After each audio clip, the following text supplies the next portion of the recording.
ठीक आहे. अवधूत चिंतन श्री गुरुदेव दत्त श्री स्वामी समर्थ महाराज की जय.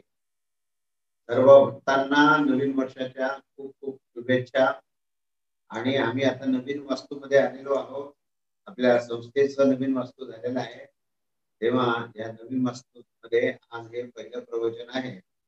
तेव्हा तर तुम्ही सर्वांनी या नवीन वास्तूमधूनच सगळं अनुभव घ्या आणि शक्य तेव्हा प्रत्येकाने एकदा एकदा येऊन जाईल. तर प्रवचनाला सुरू करतोय. मागच्या वेळेस आपण 5 अनुवाद घेतले आणि 5व्या शिक्षावल्ली चालू आहे. तैत्तिरीय उपनिषदामधलं शिक्षावल्ली चालू आहे आणि शिक्षावल्ली म्हणजे विद्या ग्रहण करण्याची जी काही शिक्षण पद्धती हा विषय आहे. आणि त्या विषयामध्ये एक एक अनुवाक 12 अनुवाकाचा हा शिक्षावल्ली प्रकरण आहे. त्याच्यामध्ये 5 अनुवाक आपण घेतले आणि मागच्या 5व्या अनुवाकामध्ये आपण व्याहृतीचा अभ्यास केला. त्याच्यामध्ये भू वहा स्वाहा महा हे 4 व्याहृती आपण पाहिल्या. काका बोला काका, आवाज खूप कमी येतोय. आवाज कमी येतोय तर मी काय आवाजाचं बघा काय थोडासा वाढवा, माईकचा थोडासा आवाज वाढवा.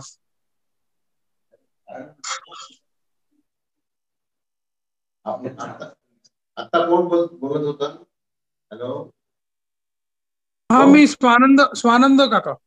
हा, स्वानंद ठीक आहे. तू प्रयत्न कर ऐकायचा, कारण इथे ती काय ऍडजस्ट करायचे ते झाली आहे. आता प्रवचनामध्ये डिस्टर्ब करू नको.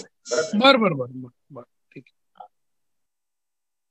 तेव्हा या 5व्या अनुवाकामध्ये मागच्या वेळेस जे काही आपण विषय घेतला तो म्हणजे भू भुवा स्वाहा महा हे 4 अनुवाक आहेत, 4 लोक आहेत.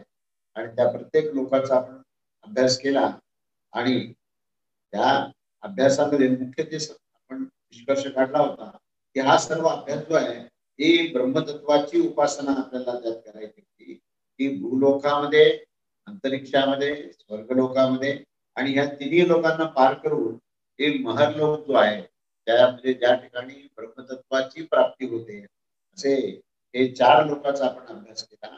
आणि ब्रह्मतत्वाच्या प्राप्ती करता ब्रह्मतत्वाची उपासना ही कशी करायची की ज्याच्या फलस्वरूपामध्ये स्वराज असा शब्द वापरला आहे की स्वराजाची प्राप्ती होते. म्हणजे काय तर आपण प्रकृतीवर नियंत्रण आणतो. जी प्रकृतीच्या नियंत्रणाखाली आपलं जे आयुष्य चालू असतं, आता आपण या भूलोकामध्ये आपण जे जीवन जगतो तर ही प्रकृती आपल्यावर नियंत्रण करत असते. ती ठरवत असते की किती वर्ष जगायचं आणि चांगलं स्वास्थ्य ठेवायचं किंवा नाही, ही प्रकृतीच्या नियंत्रणामध्ये असतो आपण. पण जेव्हा आपण भर लोकात जातो आणि ब्रह्मतत्वाची प्राप्ती होते तेव्हा ती संबंध प्रकृती जी आहे ही आपल्या नियंत्रणात येते. त्याला स्वराज असं म्हटलेलं आहे. त्या स्वराजामध्ये तो स्वराजाची त्याला प्राप्ती होते आणि त्या प्राप्तीमध्ये तो संपूर्ण मुक्त होतो आणि अंतिम परब्रह्म परमेश्वराची ही प्राप्ती त्याला होते. असा तो विषय आपण या 5व्या अनुवाकामध्ये आपण हा विषय पाहिला. तेव्हा ह्या विषयानंतर आता आज आपण पुढे 6वा, 7वा आणि 8वा असे 3 अनुवाक घेणार आहोत. त्याच्यामध्ये आता जो हे 3 अनुवाकामध्ये काय काय विषय आहेत ते मी पहिल्यांदा थोडक्यात सांगतो. की 6व्या अनुवाकामध्ये ब्रह्मतत्वाची प्रत्यक्ष उपलब्धी कशी होती आणि ती कोणत्या कोणत्या स्थानावर होते. हृदय आकाशामध्ये ते ब्रह्मतत्व आहे असं वर्णन केलेलं आहे. आणि ते आपल्या पूर्ण देहामध्ये कोणत्या कोणत्या ठिकाणी ब्रह्मतत्वाचा प्रभाव असतो, ब्रह्मतत्व ते कसं नियंत्रण करत असतं आणि त्याची प्रत्यक्ष उपलब्धी कशी होते हे 6व्या अनुवाकामध्ये आपण पाहणार आहोत. आणि त्यानंतर त्या ब्रह्मतत्वाची उपासना ही पांक्त नावाचं संकल्पना आहे. पांक्त म्हणजे 5 विषय. त्याला पंक्तीपासून पांक्त शब्द झाला. पंक्ती या शब्दाचा अर्थ असा की 5 तत्वांनी समुच्चयाने बनलेली जी गोष्ट आहे त्याला पंक्ती म्हटलेली आहे. आणि या सर्व पंक्तींना एकत्र केल्यानंतर जे जो शब्द प्रयोग केलेला आहे त्याला पांक्त असं म्हटलेलं आहे. तेव्हा या पांक्त किंवा पंक्तीचं वर्णन करून या पंक्तीच्या माध्यमातून ही ब्रह्मतत्वाची उपासना कशी करायची याचं विवेचन हे 7व्या अनुवाकामध्ये आहे. आणि शेवटी ही ओंकार उपासना सांगितली आहे की ओंकाराचं नेमकं स्वरूप काय आहे आणि ओंकाराची उपासना कशी करायची हे 8व्या अनुवाकात सांगितलं. तेव्हा आज आपण ब्रह्मतत्वाची प्रत्यक्ष उपलब्धी ही आपल्या देहामध्ये कशी करायची हा फार महत्वाचा विषय आहे की जो हृदयामध्ये ही ब्रह्मतत्वाची उपलब्धी कशी करायची. त्यानंतर ह्या पांत म्हणजे 5 तत्वामध्ये ही ब्रह्मतत्वाची उपासना कशी करायची आणि त्याच्यानंतर ओंकार उपासनेतून ब्रह्मतत्व कसं प्राप्त करायचं. म्हणजे एकंदरीत आजच्या आपल्या या सगळ्या प्रबोधनामध्ये आज आपण हे ब्रह्मतत्वाची प्रत्यक्ष उपलब्धी प्राप्ती आणि त्याची उपासना हा एकंदरीत हा विषय आहे. आणि त्याच्यामध्ये शेवटी ओंकार उपासनेवरचा विवेचन त्या ठिकाणी केले आहे. तेव्हा आपण आता 6वा अनुवाद सुरू करत आहोत. 6व्या अनुवादामध्ये आवाज कमी ऐकू येतोय खूप.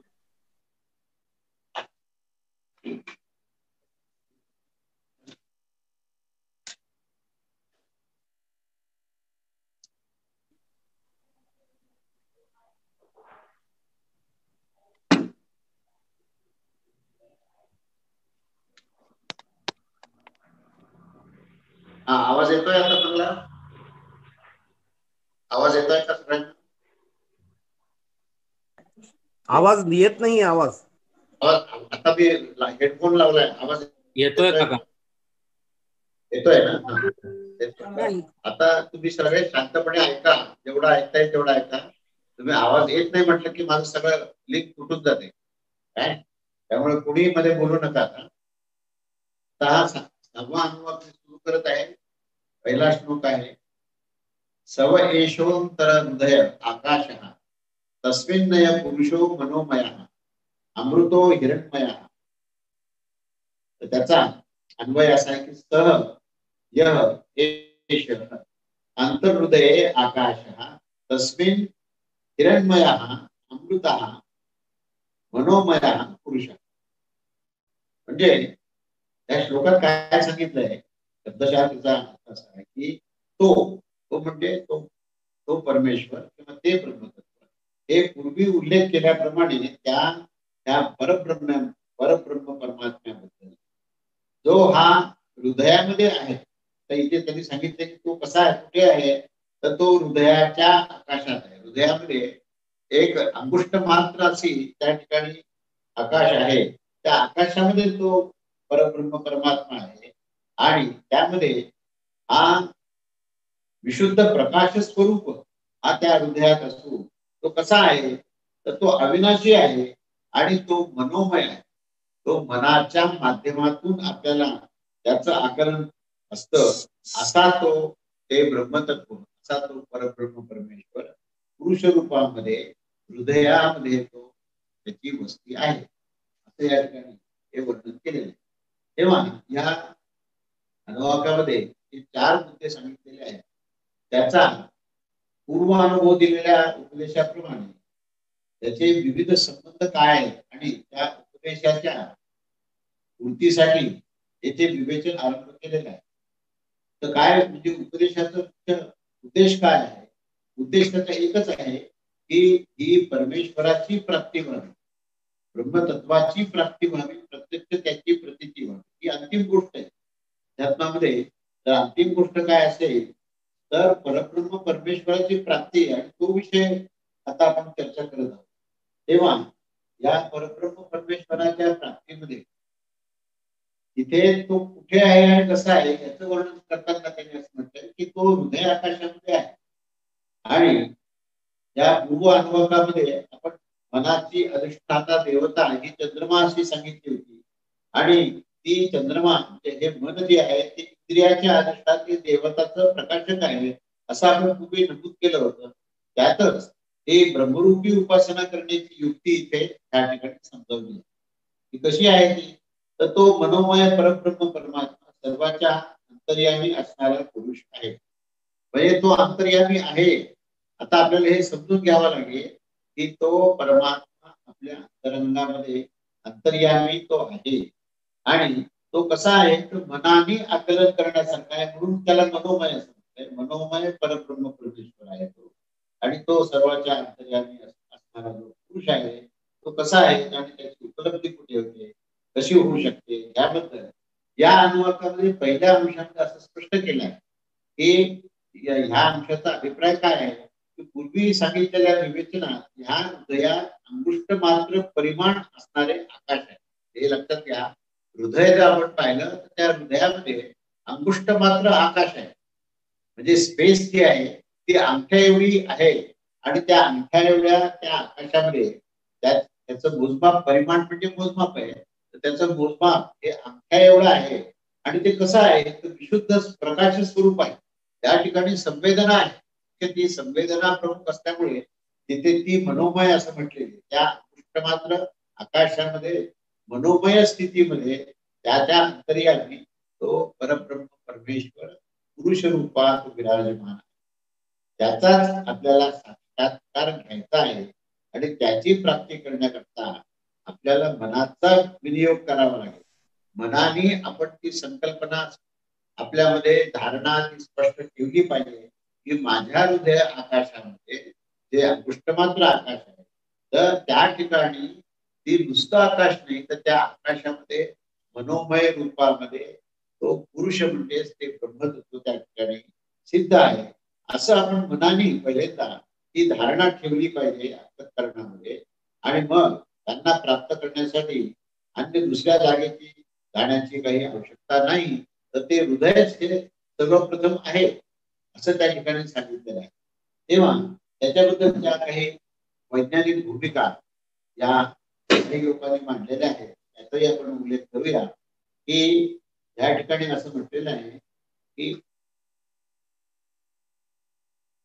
जे हे हृदयाचं जे आकाश आहे त्यामध्ये जो मनोमय पुरुष आहे तो अमर आणि अमर स्वरूपाचा आहे, तो तेजस्वी आहे असं सांगितलं आहे. आणि तर त्याच्यामध्ये हृदय हा जो शब्द आहे ह्या हृदय शब्दाचा विशाल अर्थ आपल्याला कळणार. इथे शास्त्रज्ञ असं म्हणतात की हृदय शब्दामध्ये 3 शब्द समावलेले आहेत. पहिला जे आहे तो ह, दुसरा जो आहे तो द आणि तिसरा जो आहे ते य. ह, द आणि य.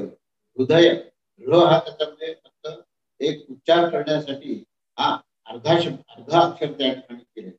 तर ह या शब्दाचा अर्थ घेणे, द या शब्दाचा अर्थ देणे आणि य या शब्दाचा अर्थ यमन करणे म्हणजे नियंत्रण करणे. म्हणजे ज्या ठिकाणी घेणं देणं आणि घेण्या देण्याच्या प्रक्रियेचं नियंत्रण अशा 3 गोष्टी जिथे असतात त्याला हृदय असं म्हणतात. हृदयाची ही खऱ्या अर्थाने ही व्याख्या आहे. आणि इथे आपण जे हृदय म्हणजे त्याला हार्ट म्हणतो आपण, तर त्या ठिकाणी रक्ताचं अशुद्ध रक्ताचा स्वीकार करणे, त्याला त्याचं शुद्ध रक्तामध्ये परिवर्तन करणे आणि शुद्ध रक्ताला पूर्ण शरीराकरता देणे आणि ह्या सर्व प्रक्रियेमध्ये ते य शब्द जो वापरलाय म्हणजे यमन म्हणजे त्याचा जो नियंत्रण करणारा आहे तो परमात्मा. म्हणजे या ठिकाणी आता परमेश्वर कुठे आणि कसा आहे असं जर आपण चिंतन करायचं झालं त्या आकाश जो अंगुष्ठ मात्र आकाशामध्ये तो परमेश्वर आहे असं जे काही सांगितलं आहे तर तो कशा प्रकारचा आहे तर जो नियंता आहे, जो नियंत्रण करणारा, जो शुद्ध रक्त निर्माण करणारा, शुद्ध रक्ताचा स्वीकार करून त्याचा शुद्ध रक्तामध्ये त्याचं परिवर्तन करून सर्व शरीरामध्ये शुद्ध रक्त देणारा कोण आहे तर तो ब्रह्मतत्व आहे, तो परमेश्वर आहे अशी या ठिकाणी कल्पना आहे. म्हणून त्या हृदय आकाशामध्ये तो बसलेला आहे. तर कसा बसला आहे तर तो घेतो आणि देतो आणि घेतो आणि देण्यामध्ये नियंत्रण करतो. तर घेणे देणे आणि नियंत्रण करणे या शब्दाचा अर्थ हे 3 गोष्टी ज्या ठिकाणी एकत्र येतात त्याला आपण हृदय असं म्हणतो.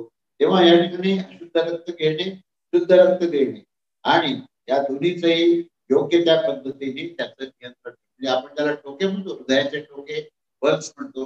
ते पल्सचा जो कंट्रोल करण्याची जी काही प्रक्रिया आहे हा जो कंट्रोल आहे त्याचं नियमन आहे किंवा नियंत्रण आहे, तो नियंत्रण करणारा जो नियंता आहे तो ते पुरुष तत्व. म्हणून हृदयात तो पुरुष तत्व ह्या एका अर्थाने त्या ठिकाणी सांगितलं आहे.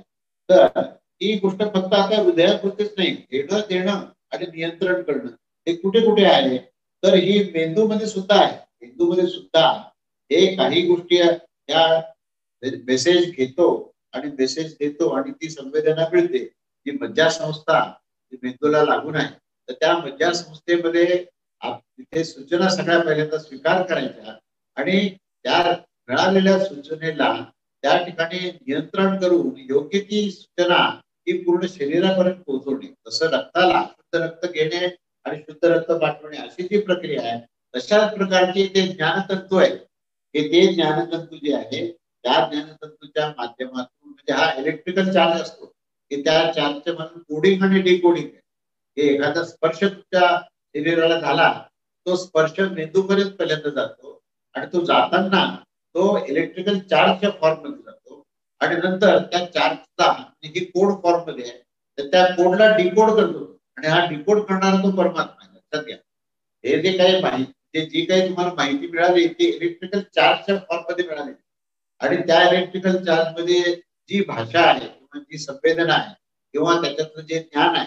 ते आपल्याला आपण हात लावला गरम असतं तर गरम आहे थंड आहे हे जे ज्ञान आपल्याला होतं तर हे ज्ञान कसं होतं तर त्याचा इलेक्ट्रिकल चार्ज पहिल्यांदा मध्ये जातो आणि ते तो चार्जचं अनालिसिस होतं आणि त्या कोडिंगचं डिकोडिंग होतं आणि डिकोडिंग होऊन हा पदार्थ गरम आहे असं आपल्याला जाणवतं. तर ही जी जाणीव आहे हे जे ज्ञान होतं ते हे ज्ञान देणारा जो आहे तो ज्ञानस्वरूप तो परमात्मा तो मेंदूमध्ये पण आहे. जे पहिलं हृदय हे हार्ट ज्याला तिथे आहे आणि दुसरं हृदय हे मेंदूमध्ये आहे. त्याच्यामध्ये या सर्व ज्ञानतंतूतून ही गोष्ट पहिल्यांदा अतिशय सूक्ष्म अशा इलेक्ट्रिकल चार्जेस मध्ये मिळते आणि ती कोड फॉर्म मध्ये मिळते. पुढे कारण प्रत्येक ठिकाणी इलेक्ट्रिकल चार्ज आहे पण तो कसा आहे किती क्वांटम मध्ये आहे आणि त्याचं अनालिसिस कसं होतं आणि त्याच्यानंतर ती डिकोडिंग झाल्यानंतर त्याचं ज्ञान पण ते इतक्या फ्रॅक्शन ऑफ सेकंड मध्ये आहे की जसा स्पर्श झाला त्या क्षणीच आपल्याला ज्ञान होतं की हे गरम आहे का थंड आहे उष्ण आहे का काय. तर हे जे ज्ञान देणारा कोण आहे तर तो परमात्मा आहे आणि तो मेंदूमध्ये सुद्धा बसलेला आहे. अशाच प्रकारे आपल्या शरीरामध्ये असे अनेक हृदयासारखे स्थान आहेत. तर त्याचा दुसरा विचार केला तर आपल्याला असं लक्षात येईल की मूत्रपिंडामध्ये जे अशुद्ध मूत्र बाहेर टाकणे आणि त्याचं पूर्ण फिल्टरिंग प्रोसेस जी आहे फिल्टरिंग प्रोसेस करताना सुद्धा तिथे नियंत्रणाची प्रक्रिया आहे. त्या नियंत्रणाने शरीर स्वच्छ राहतं. रक्तामधला जो काही अशुद्ध भाग आहे तो अशुद्ध भाग जो आहे तो मूत्रपिंडाच्या मार्फत तो बाहेर जातो आणि मूत्रपिंड एक फिल्टर आहे. त्या ठिकाणी चाळणी त्या ठिकाणी बारीक आहे ही अशुद्ध गोष्ट बाहेर टाकणे आणि शुद्ध गोष्ट ही शरीरामध्ये फिरवणे म्हणजे इथे सुद्धा घेणं आणि देणं आहे आणि नियंत्रण आहे. जिथे जिथे घेणं देणं आणि नियंत्रण आहे ते हृदय समजा म्हणून ते मूत्रपिंड सुद्धा हे हृदयच आहे. तसाच तुमचे फुफ्फुस जे आहे ते फुफ्फुस सुद्धा हे शुद्ध हवा मध्ये घेणे आणि अशुद्ध हवा बाहेर इथे देणं घेणं शुद्ध करणं आणि नियंत्रण करणं. म्हणून शरीरामध्ये रक्तामध्ये असलेलं जे ऑक्सिजनचं लेवल आहे ते ऑक्सिजनचं लेवल या फुफ्फुसामधून जे ऑक्सिजन कंटेंट जे काही हे वायू आहे तो वायू तुमच्या शरीरामध्ये सगळीकडे पसरून शरीर हे स्वस्थ राहतं पण त्याला नियंत्रण करणारा हे फुफ्फुस आहे. त्यामध्ये शुद्ध हवा ती मध्ये घेणे अशुद्ध हवा बाहेर टाकणे म्हणजे शरीराचे शुद्ध करणं मूत्रपिंडामध्ये सुद्धा अशुद्ध मूत्र हे बाहेर टाकणे आणि शुद्ध जे काही आहे तेच राहिले ते रक्तामध्ये पसरवणे शुद्ध हवा मध्ये घेणे त्यामध्ये ऑक्सिजन लेवल हे रक्तामध्ये पाठवणे शुद्ध कार्बन डायऑक्साईड जो आहे तो बाहेर टाकणे. अशा प्रकारे या म्हणजे फुफ्फुसामध्ये सुद्धा तो परमेश्वर बसलेला आहे. तो हार्ट मध्ये त्या हृदयात सुद्धा बसलेला आहे. तो मेंदूमध्ये सुद्धा बसलेला आहे आणि तो अशा विविध ठिकाणी बसला आहे. त्या ठिकाणी हे विविध हे मर्मस्थान आहे जिथे शुद्धीकरण होतं आणि शुद्धीकरण होणं शुद्ध होणं म्हणजेच परमात्मा ज्ञान होणं म्हणजेच परमात्मा. तो परमेश्वराचं स्वरूप हे ज्ञान स्वरूप आहे. म्हणून आपण प्रज्ञानम ब्रह्म असं आपण आधीच्या विषयात पाहिलं तर हा प्रज्ञानम ब्रह्म कसा आहे तर अशुद्ध गोष्टीचा त्याग करणारा आणि शुद्ध गोष्टीचा टिकवणारा म्हणून आपलं शरीर टिकून आहे. आपल्याला असं वाटत असेल की आपण आंघोळ केली आपण चांगलं जेवण केलं म्हणून आपण शुद्ध झालो ते तेवढंच फक्त कारण नाहीये. तर जे काही आपण स्वीकारतो त्याच्यामध्ये जी शुद्ध गोष्ट आहे ती शरीरात ठेवणे आणि अशुद्ध गोष्टीचा त्याग करणे असा या श्लोकाचा पहिला भाग आहे. आणि म्हणजे जो पहिला स्थय यशवंत हृदय आकाश आहे त्याच्यानंतर तो दुसरा जो भाग आहे ते तो असं म्हटलेला आहे की त्या अयम म्हणजे हिरण्मय अशा विशुद्ध प्रकाश रूपामध्ये तो पुरुष आहे हे आपण पाहिलं. त्याच्यानंतर इंद्रियोनी म्हणजे या दोन्ही अळूच्या मध्ये असलेले जे या श्लोकामध्ये कुठे पाहिजे हे पुढे काय म्हटलंय की तस्मिन् पुरुषो मनोमया तो हिरण्मय हे आपण पाहिलं. त्याच्यानंतर पुढचा श्लोक आहे की अंतरेण दुसरा या श्रेष्ठ दुसरा श्लोक असं म्हटलेला आहे की अंतरेण तालुके स एष स्तन युवावलंबते सेंद्रिय योनी यत्रासौ केशांतो विवर्तते विपोर्य शीर्षकपाले भूरित्या अग्नौ प्रतिष्ठित भुवः इति वायु सूर्यत्या आदित्ये महा इति ब्रह्म. तिथे 4 गॅरंटी सांगितलेल्या आहेत आणि तो इंद्रियोनी कुठे आहे त्याचं स्थान सांगितलं. तर त्याचा अन्वयने अर्थ वाचतो पहिल्यांदा की अंतरेण तालुके यः एषः स्तनः इव अवलंबते तम अपि अंतरेण यत्र असौ केशान्तः विवर्तते शीर्षकपाले विपोह्य विनिस्तृताय सा इंद्रियोनी भूः इति अग्नौ प्रतिष्ठति भुवः इति वायु सुवः इति आदित्ये महा इति ब्रह्मणी. आता शब्दशः अर्थ काय ते सांगून आपण त्याचा विस्तार करू. शब्दशः अर्थ असा आहे की दोन्ही टाळूमध्ये जे स्तनासमान लटकणारे जे नाडीच्या मूलस्थानापर्यंत आणि डोक्याजवळ दोनही कपाळाला भेद करणारे आणि तिथून निघून ती सुषुम्ना नाडी ती इंद्रियोनी जे परमात्मा प्राप्तीचं स्थान आहे आणि अंतकाळामध्ये त्या स्थानातून जो जातो तो मुक्त होतो आणि जागृतीच्या अनुरूपाने तो पहिल्यांदा अग्नीत प्रतिष्ठित होतो.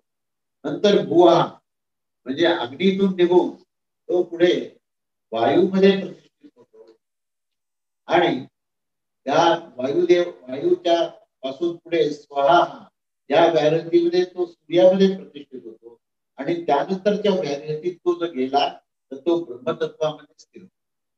अशा रीतीने तो जो काही जीवात्मा आहे त्या जीवात्म्याची सुद्धा 4 गॅरंटीमध्ये प्रवास कसा आहे हे सांगितलंय.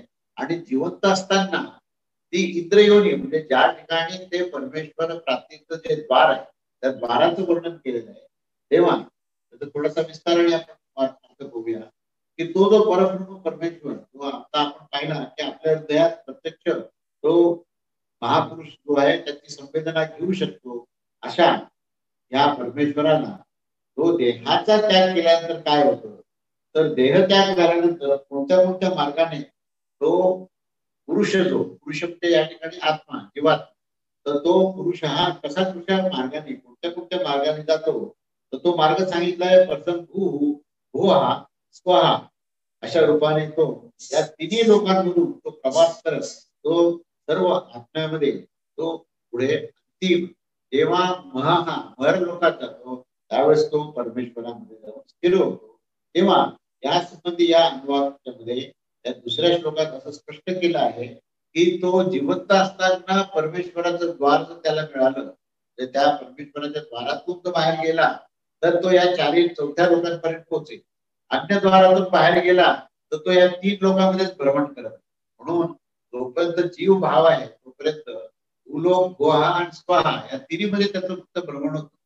त्याच्या इच्छा जोपर्यंत आहे तोपर्यंत त्या भ्रमण करणं त्याला आवश्यक होतं आणि तो या 3 लोकातच जातो. पण ज्यावेळेस जिवंत असतानाच त्याला तर हे लक्षात आलं की हे नेमकं परमेश्वराकडे जाण्याचं द्वार काय आहे आपल्या शरीरामध्ये तेच त्याला लक्षात आलं तर तो महर लोकात जातो आणि मग तो परमेश्वराशी. या ठिकाणी त्यांनी स्पष्ट केलंय की तुम्हाला तुमचं शरीर कसं आहे शरीर शास्त्राचाही अभ्यास करा आणि या शरीरामध्ये साधना अशी करा की नेहमी तुम्ही त्या ब्रह्मरंध्राचं जे स्थान आहे ते इंद्रियोनी म्हटलेलं आहे तर त्या ब्रह्मरंध्राच्या स्थानामध्ये तुम्ही दररोज साधना केली आणि तिथे जाऊन तुम्ही परत आले आणि शरीरामध्ये परत कार्यरत राहिले तर अंतकाळी तुम्ही त्या ब्रह्मरंध्रातून बाहेर जा.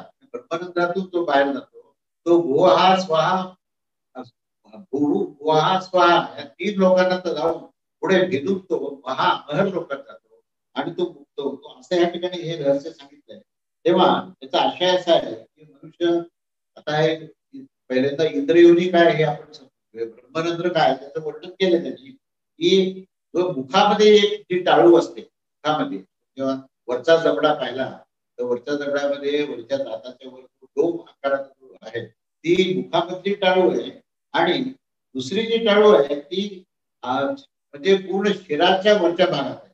तो डोक्याच्या मध्यभागी वर जो बिंदू आहे तर तो हा वरची टाळू आहे. दोन टाळू सांगितले, एक टाळू जे आहे ते मुखाचे टाळू आहे आणि दुसरी टाळू म्हणजे लहान मुलांचे आपण टाळू भरतो की नाही, तर ते जे डोक्याच्या मधलं जे स्थान आहे ती दुसरी टाळू आहे. त्याच्या दोन्हीच्या मध्ये ही पोकळी आहे आणि ह्या पोकळीमध्ये पूर्ण बिंदू जो आहे त्याच्यामध्ये बसले.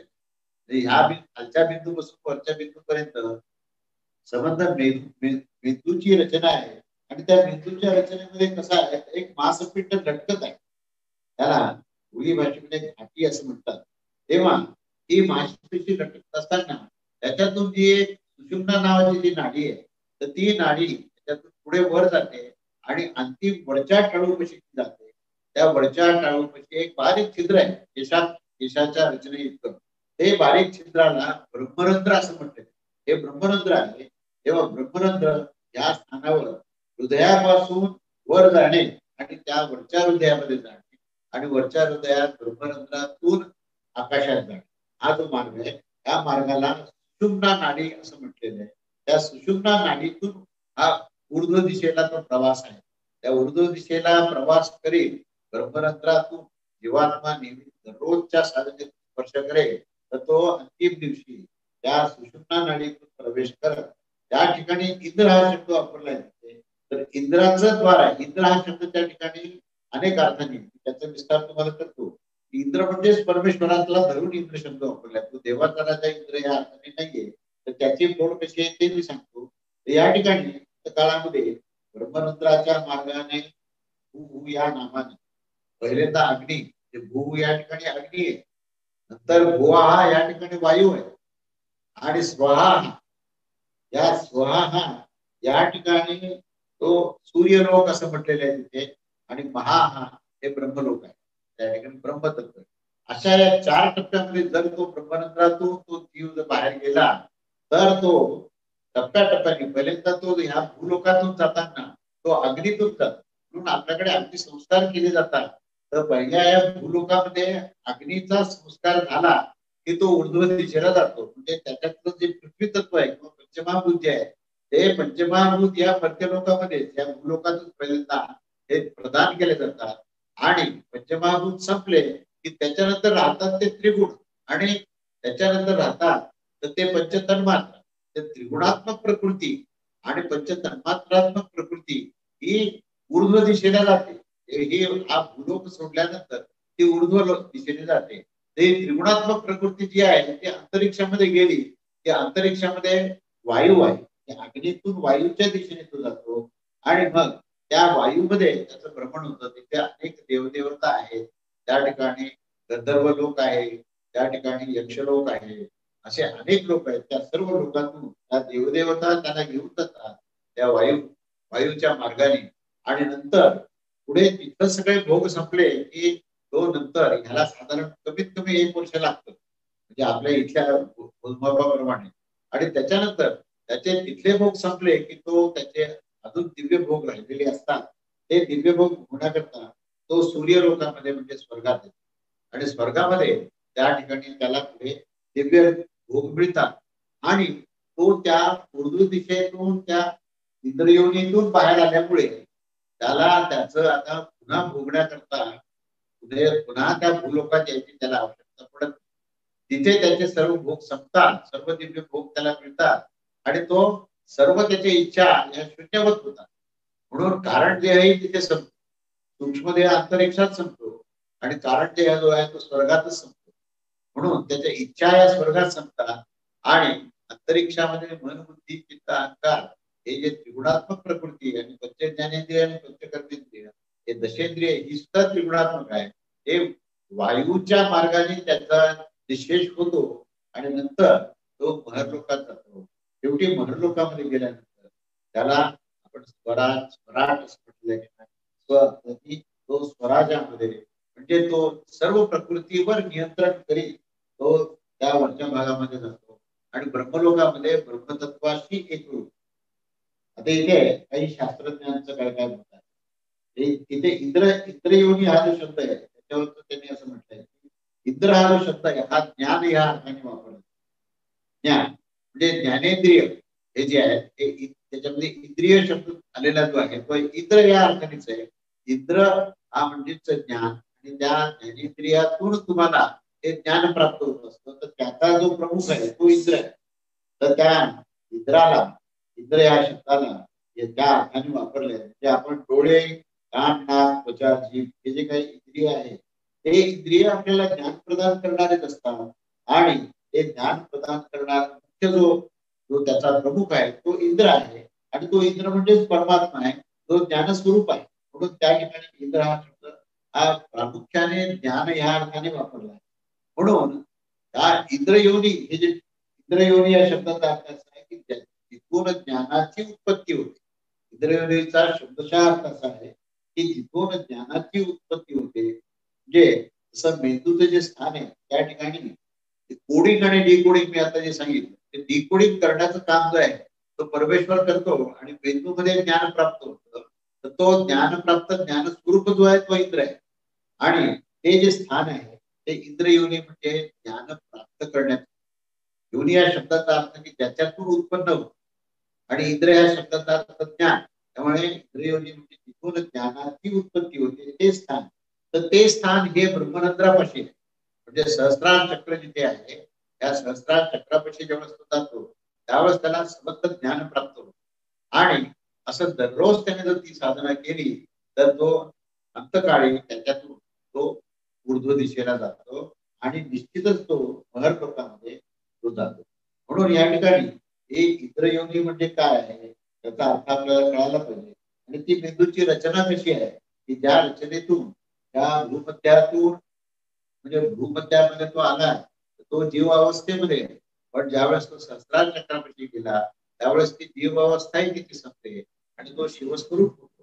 तर तो शिवस्वरूप होण्याकरता ही साधना त्यांनी सांगितली. या साधनेतूनच तो ब्रह्मतत्वापर्यंत जाण्याचा त्याचा मार्ग सुकर होतो. ही आयुष्यभर जी साधना जर तुम्ही केली आणि आपल्या शरीरातच ब्रह्मतत्वाचा अनुभव जर घेतला तर देह त्यागानंतर ब्रह्मतत्वाशी एकरूपता प्राप्त करणं अतिशय सुलभ होतं आणि म्हणून त्यांनी ही दिशा त्यात दिलेली.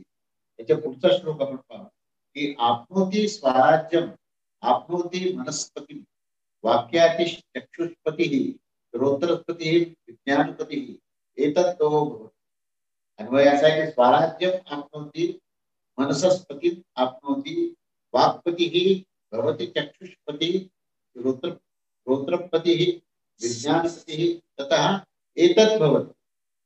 त्याचा शब्दशः विस्तार होतो. आता हे सगळं केल्यानंतर काय उपलब्धी होती ही या श्लोकात सांगितली की आता याच्याआधी जी काही आपण साधना सांगितली त्या साधनेचं काय उपलब्धी होते तर तो स्वराज्यास प्राप्त होतो.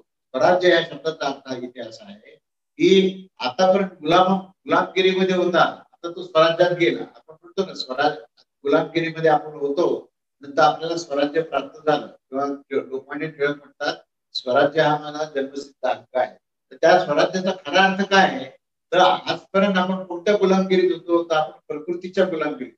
जोपर्यंत मनुष्य प्रकृतीवर निर्भर आहे किंवा प्रकृतीच्या नियंत्रणात आहे तोपर्यंत तो परतंत्र आहे.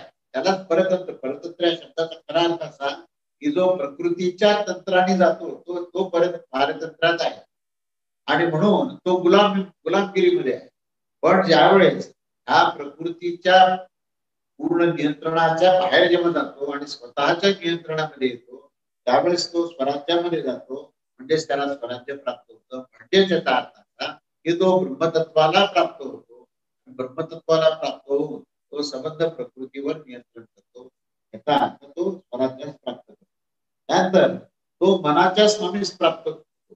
म्हणजे मनावर आपलं नियंत्रण होतं. स्वामी मध्ये प्राप्त होणं म्हणजे नियंत्रण. स्वामी कोण आहे तो ब्रह्मतत्व तो परमात्मा. त्या परमात्म्याशी एकरूप झाले की तुम्ही परमात्मा स्वरूप. तुम्ही परमात्मा स्वरूप झाल्यानंतर परमात्म्याचे जेवढे काही कार्य आहेत ते सर्व कार्य तुम्ही करता. परमात्मा आपल्या देहावर नियंत्रण करतो. तुम्ही त्याच्याशी एकरूप झाले तर तुम्ही देहावर नियंत्रण करू शकता. परमात्मा तुमच्या इंद्रियावर मनावर नियंत्रण करतो. तुम्ही परमेश्वर स्वरूप झाले तर तुम्ही तुमच्या मनावर नियंत्रण करू शकता, इंद्रियावर नियंत्रण करू शकता. म्हणून तुम्ही स्वराज्यास प्राप्त होता आणि मनाच्या स्वामी मनावर नियंत्रण करणारा अशा त्या स्थितीमध्ये तुम्ही येता. वाणीचा स्वामी होतो म्हणजे वाणीवर नियंत्रण करता. नेत्राचा स्वामी होतो म्हणजे काय पाहायचं काय स्वीकारायचं याच्यावर तुमचं नियंत्रण नसतं. कानाचा तुम्ही स्वामी होता. श्रवण करताना सुद्धा काय घ्यायचं आणि काय नाही घ्यायचं असा विवेक तिथे होतो. विज्ञानाचं तुम्ही म्हणजे बुद्धितत्वामध्ये सुद्धा पूर्ण विवेक प्रस्थापित होणं म्हणजे विज्ञानाचे स्वामी होणं आहे. आणि असं हे सगळं तुम्हाला उपलब्धी या साधनेने तुम्हाला प्राप्त होते. तेव्हा तुम्ही त्यानंतर ब्रह्म लोकांमध्ये प्रतिष्ठित होता. आणि त्या प्रतिष्ठित झाल्यानंतर जे काही उपलब्धी आहे ती उपलब्धी ही तुम्हाला सर्वत्र नियंत्याची उपलब्धी मिळते. आणि ही शरीर असताना सुद्धा होऊ शकते. म्हणजे असं नाहीये की त्याच्याकरता मृत्यू होऊन स्वर्गलोकातूनच जावं लागेल. तर देह असताना जर तुम्ही ब्रह्मस्वरूप झाले तर तुम्हाला देह असताना सुद्धा तुमच्या देहावरचं नियंत्रण तुम्हाला मिळेल. सर्व इंद्रियावरचं नियंत्रण, मनावरचं नियंत्रण. म्हणून या ठिकाणी स्वराज्य किंवा स्वराट असं म्हणतात. सम्राट शब्द आहे तसा स्वराज्यावर अधिपती गाजवणारा तो स्वराट. असा तो स्वराट म्हणजे प्रकृतीवर नियंत्रण करणारा, प्रकृतीचा अधिष्ठाता तो म्हणतो. आणि सर्व इंद्रिय मन बुद्धी चित्त अहंकार वाणी चक्षु श्रोत्र हे सर्वांवर ज्याचं पूर्णपणे स्वामित्व झालेलं आहे, तो स्वामी झालेला आहे, तर तो या प्रकृतीचं नियंता झालेला आहे. ही त्याची उपलब्धी आहे. त्यामुळे ही उपलब्धी करण्याकरता हे आधीच जे वर्णन केलं आहे ती साधना करा आणि ब्रह्मतत्वास तुम्ही प्राप्त. अशा नंतर हे अनुवाख्य 6व्या अनुवाकातला हा शेवटचा श्लोक आहे, 4था श्लोक. त्याच्यामध्ये पुढे उपलब्धीमध्ये सांगितलं आहे की आकाश शरीर ब्रह्म सत्यात्म प्राणानाम मन आनंद शांती समृद्धम अमृतम इति प्राचीन योग्यो वस्त. अन्वय असा की ब्रह्म आकाश शरीर सत्यात्म प्राणानाम मन आनंद शांती समृद्धम अमृतम इति प्राचीन योग्य वस्त. हे ब्रह्म आकाश सदृश्य कसे आहे तर ब्रह्मतत्वाची प्राप्ती झाल्यानंतर ब्रह्मतत्वाचं वर्णन केलं. ही उपलब्ध काय झालं तुम्हाला त्याचं वर्णन इथे करून हा अनुवाद संपवला आहे की ते ब्रह्मतत्व कसं आहे तर ते आकाश सदृश्य शरीर धारण करणार. म्हणजे तुम्ही इतके हलके होता की त्याचं वजनच नाही. आकाशाला वजन कधी असतं का? आणि आकाश कसं आहे तर सर्वत्र आणि सर्व व्याप्त आहे. तो ब्रह्मतत्व सुद्धा कसं आहे अत्यंत हलका आहे, वजनच नाही त्याला आणि तो सर्वत्र सर्व व्याप्त आहे.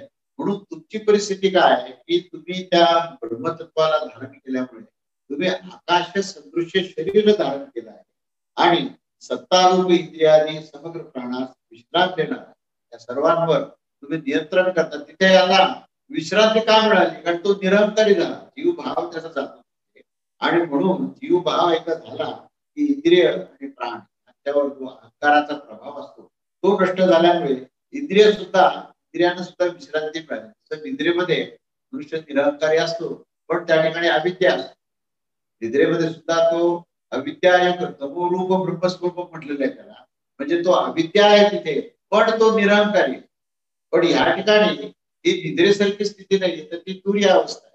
तर तुर्य अवस्थे म्हणजे आपण स्वतःला पाहतोय, स्वतःच्याच पूर्ण तिन्ही अवस्था पाहतोय आणि त्या पाहत असताना तो स्वतः कसा आहे तर तो आकाश सदृश्य शरीराला त्यांनी धारण केलेलं आहे. आणि त्याचबरोबर त्यांनी आपल्या इंद्रियांना आणि प्राणांना संपूर्ण विश्रांती दिली आणि मनाला त्याने संपूर्ण आनंद दिलेला आहे आणि तो अतिशय प्रशांत शांत अवस्थेमध्ये झालेला आहे आणि त्याला स्वतःच्या विनाशाचं भय त्याचं तो अविनाशी स्थितीमध्ये गेला असं त्याचं वर्णन करून पुढे ते म्हणतात आचार्य की ह्या तत्वाचं प्राचीन योग्य तत्वाचं तू ती उपासना तू आतापर्यंत ती उपासना करत आलेला आहेस म्हणून मी आज तुला हे सांग. तू प्राचीन काळापासून ती योग्यता प्राप्त केली हाही त्याचा अर्थ आहे.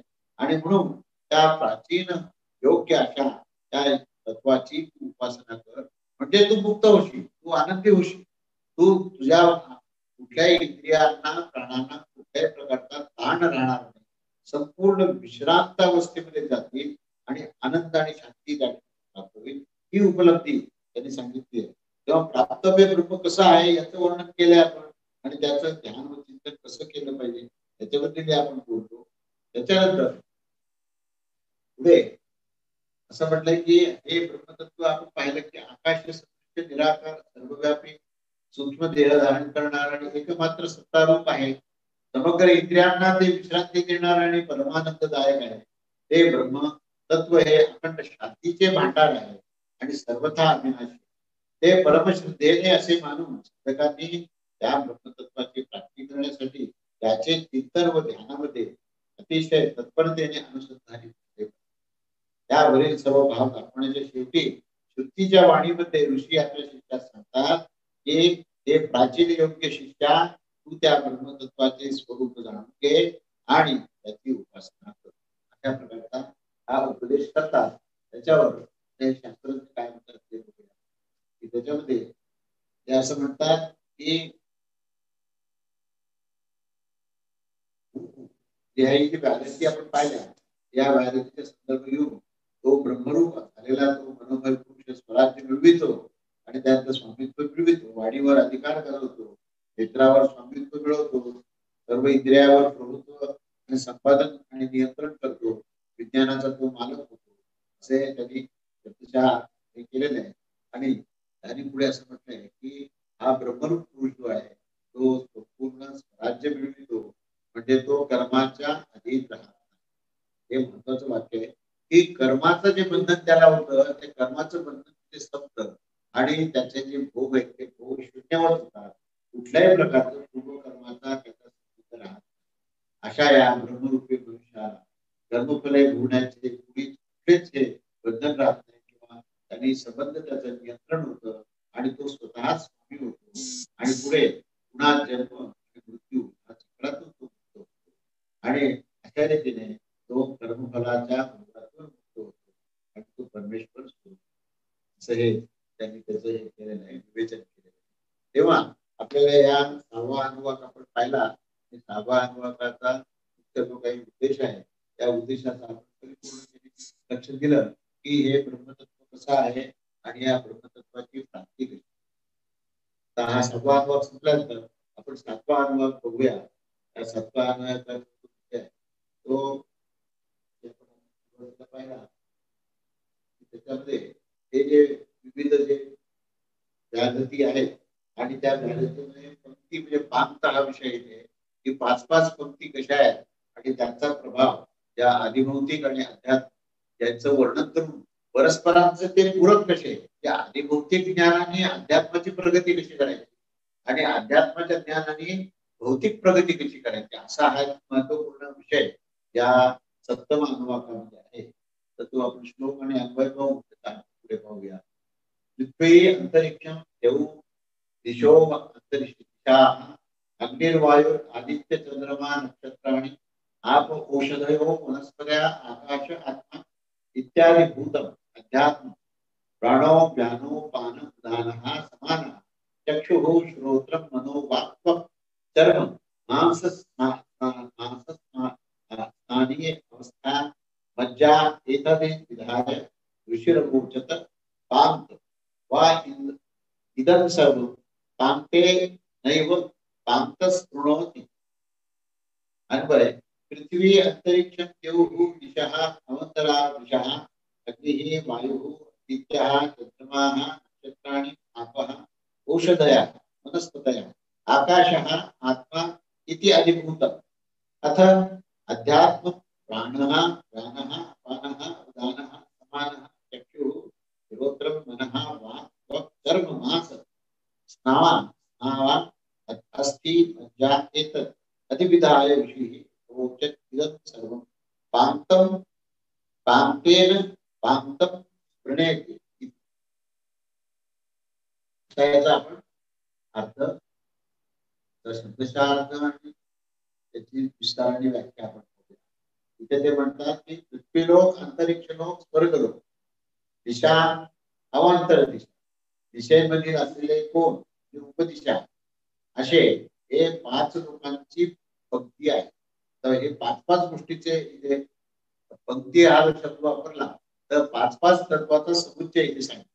तर त्यामध्ये पहिल्यांदा अधिभौतिक वर्णन आहे, पूर्ण समष्टीचं वर्णन आहे, अधिभौतिक आहे. जिथे समष्टीचं वर्णन येतं ती अधिभौतिक येते, आणि ज्यावेळेस जीवात्म्याला लागून ज्या गोष्टी आहेत तिथे ते अध्यात्म असतात. अध्यात्म या शब्दाचा म्हणजे आपलं मन, आपली बुद्धी, आपला प्राण, हा अध्यात्माचा विषय. आणि ब्रह्मांडाचा विषय किंवा पूर्ण ब्रह्मांडामध्ये जे देवदेवता आहे आणि पंचमहाभूत आहे त्याचा विषय जो आहे तो अधिभौतिक आहे. तेव्हा अधिभौतिक मध्ये पंक्ती काय आहे, या 5-5 गोष्टी काय आहेत आणि अध्यात्मामध्ये 5-5 गोष्टी काय आहेत पहिल्यांदा वर्णन करून त्यांचा परस्परांचा संबंध कसा आहे आणि परस्परांच्या प्रगती करता त्याचा विनियोग कसा असा या अनुवाद हा विषय. तेव्हा पहिल्यांदा अग्नी, वायू, सूर्य, चंद्रमा आणि समस्त नक्षत्र ह्या 5 ज्योतिष समुदायाची पंक्ती आहे. हे 5 1 2 3 4 5 अग्नी, वायू, सूर्य, चंद्रमा आणि नक्षत्र अशा या 5 ज्योतिषच्या समुदायाला पंक्ती असं म्हटलंय. त्यात पुढे जल, औषधी, वनस्पती, आकाश आणि संघात रूप अन्नमय स्थूल शरीर हे 5 स्थूल पदार्थाची पंक्ती आहे. हे अधिभौतिक दृष्टीने आपण वर्णन झाले. आता आध्यात्मिक दृष्टीने सांगतात की प्राण, व्यान, अपान, उदान, समान या 5 प्राणांची पंक्ती आहे. आणि नेत्र, कान, मन, वाणी आणि त्वचा हे 5 कर्णाच्या समुदायाची पंक्ती आहे. आणि चर्म, मांस, नाडी, हाड आणि मज्जा या 5 शरीरांतर्गत धातूंची पंक्ती आहे. अशा या प्रकारे सम्यक कल्पना करून की हे निश्चितच पांक्त आहे. हे 5-5 गोष्टीचा जो अभ्यास आहे त्याला पांक्त असं म्हणतात. तेव्हा या आध्यात्मिक पांक्तापासून बाह्य पांक्तास आणि बाह्य बाह्य म्हणजे भौतिक, अधिभौतिक, आध्यात्मिक पांक्तापासून भौतिक पांक्तास आणि भौतिक पांक्तापासून आध्यात्मिक पांक्तास ते एकमेकांना पूरक असून ते परिपूर्ण करत असतात. त्याचं अध्ययन जर आपण केलं तर आपल्या संशोधनाच्या वाटा मोकळ्या होतील. आपण अध्यात्माचा अध्ययन करून अधिभौतिक गोष्टीमध्ये भौतिक प्रगतीचा त्याचा उपयोग करावा आणि अधिभौतिक अभ्यास करून अध्यात्माचा प्रगती करावी असा या ठिकाणी संदेश दिलेला आहे. तो कसा आहे ते आपण की या अनुवाकामध्ये 2 भाग आहेत. पहिल्या भागामध्ये मुख्य अधिभौतिक पदार्थांमध्ये लोक 5 पदार्थ 5 ते ज्योती आणि तिथे लोक विविध लोक सांगितले आणि स्थूल पदार्थामध्ये या 3 क्षेत्रात प्रत्येकाचा विभाग करून त्याचे वर्णन केले आहे. आणि दुसऱ्या भागामध्ये मुख्य अध्यात्मामध्ये जे शरीर स्थित पदार्थात प्राण, हे करण, धातू या 3 क्षेत्रांमध्ये विभक्त करून त्याचे वर्णन केले आहे. आणि शेवटी त्यांचा परस्परांमध्ये उपयोग करण्याची युक्ती दाखवली. आशय असा आहे की पृथ्वीलोक, स्वर्गलोक, अंतरिक्ष लोक, नंतर पूर्व, पश्चिम इत्यादी दिशा आणि आग्नेय, नैऋत्य इत्यादी अवांतर दिशा अशा प्रकारे या लोकांची अधिभौतिक पंक्ती सांगितलेली आहे. आणि अग्नी, वायू, सूर्य, चंद्रमा, नक्षत्र या प्रकारच्या गोष्टींची अधिभौतिक पंक्ती आहे. आणि जल, औषधी, वनस्पती, आकाश, पंचमहाभूत, भौतिक स्थूल शरीर अशा प्रकारे स्थूल जड पदार्थाची अधिभौतिक पंक्ती सांगितली आहे. या सर्वांच्या समुच्चयाने हे अधिभौतिक पांक हे सांगितलेले आहे. त्यानंतर याच पद्धतीने पुढे असं दाखवलेलं आहे की आध्यात्मिक शरीरापासून पांक त्यांनी पंचप्राण सांगितले. प्राण, व्यान, अपान, समान हे आध्यात्मिक शरीराचा भाग. आणि नेत्र, कान, वाणी, त्वचा आणि मन हे करण आणि हे करण प्रधान आहे. म्हणजे अंतःकरण आणि बहिःकरण मध्ये आपण करण जो शब्द वापरतो तर त्याच्यामधल्या या पंक्ती आहेत. त्यानंतर अशा प्रकारे प्रधान अधिभौतिक आणि आध्यात्मिक पदार्थांचे हे त्रिविध पंक्ती मिळून वर्णन केलेले हे उपलक्षण स्वरूपात आहे. तेव्हा शेष उर्वरित पदार्थांची यांच्या अंतर्गत समजले पाहिजे. अशा या प्रकाराने वर्णन करून कृती पुढे म्हणते या पंक्तींना विभागून दाखवलेले पदार्थ हे सर्वच्या सर्व पंक्तीचे समुदाय आहेत. याचा परस्परांशी घनिष्ठ संबंध आहे. हे महत्वाचं आहे की त्यांचा परस्परांशी घनिष्ठ संबंध आहे.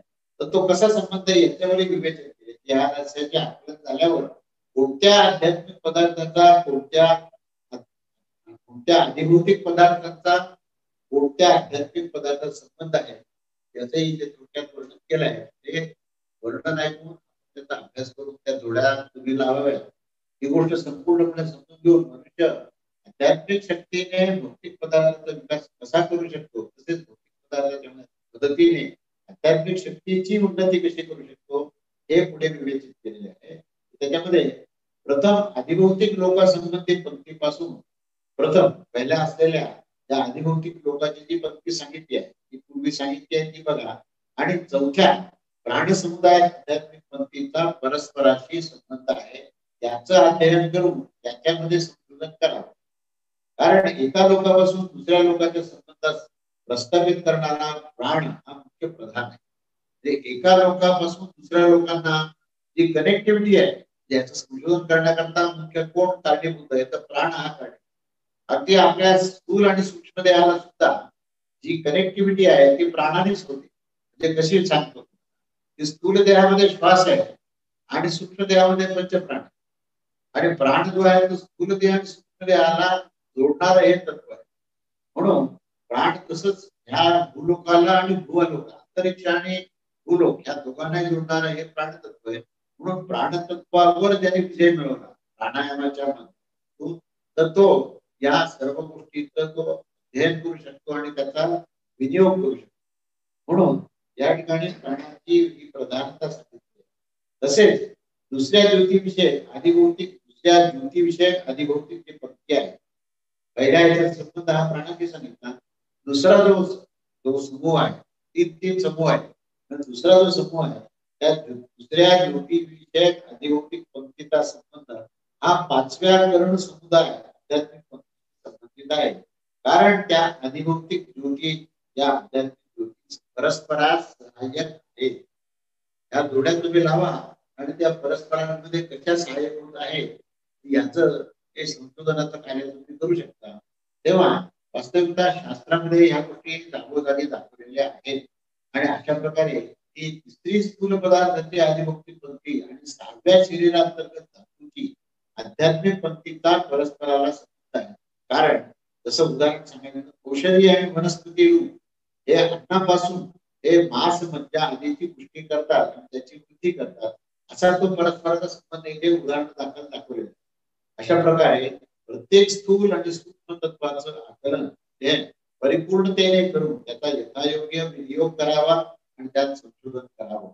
म्हणून सांसारिक उन्नती म्हणून त्या माध्यमातून तुम्ही अधिभौतिक म्हणजे सांसारिक उन्नती करू शकता आणि त्याचबरोबर अधिभौतिक गोष्टीचा अध्ययन करून त्याचा विनियोग हे अध्यात्माच्या ही प्रगती करतात हा तुम्हाला करता येतो. असे संशोधनाच्या वाटा या 7व्या अनुभागामध्ये मोकळ्या केलेल्या आहेत. त्याचा अध्ययन जरूर करा. त्यानंतर 8वा अनुभाग वेळ संपलेला आहे. 11:50 झाले. त्यामुळे 8वा अनुभाग मोठा आहे तो स्वतंत्र आहे या विषयाशी संबंधित नाही. तर ती ओंकार साधना आहे. ओंकाराचं रहस्य सांगितलं आहे आणि ओंकार साधनासाठी ओंकार ओम हा ब्रह्मस्वरूपामध्ये कसा आहे आणि तो सर्वत्र कसा आहे याची साधना कशी करायची आणि ओंकाराच्या साधनेने कशा प्रकारची प्राप्ती होते. आता जे आपण पूर्ण पाहिलं या साधनामध्ये ओंकाराचं महत्व आहे. म्हणजे ब्रह्मरंध्रापर्यंत तुम्हाला जायचं असेल तर तुम्हाला ओंकार प्रणव ओंकाराचं त्या ठिकाणी विनियोग कसा करायचा आणि तुमच्या ह्या सुषुम्ना नाडीतून ऊर्ध्व दिशेने ब्रह्मरंध्रापर्यंत कसं पोहोचायचं आणि ते पोहोचवण्याकरता ओंकाराचं महत्व काय हे ओंकार साधनेमध्ये येतं. ओंकार साधना हा एक स्वतंत्र विषय आहे. तो विषय आपण पुढच्या रविवारी बघूया. अवधूत चिंतन श्री स्वामी समर्थ महाराज जय.